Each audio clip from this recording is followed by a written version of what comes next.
Hello dear viewers, that you can see a phone in my hand. This phone model is Redmi Note 7 Pro. This phone model is Redmi Note 7 Pro. Now today I'll show you how to add in-display fingerprint lock in Redmi Note 7 Pro phone.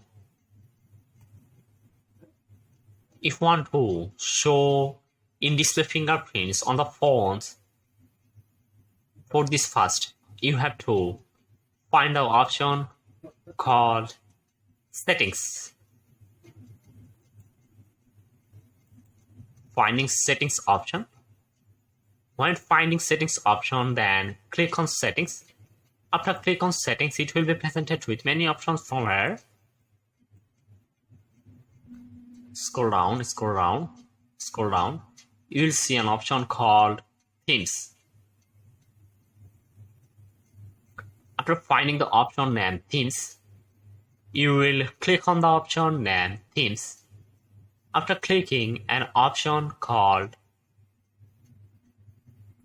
search will appear in front of you. In the search box, you will type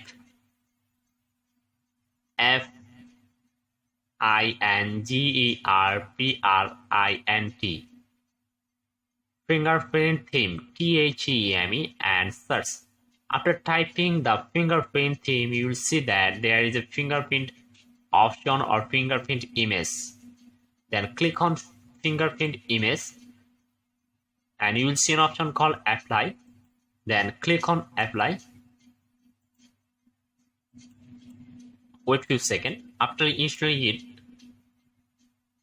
and press power button, and this fingerprint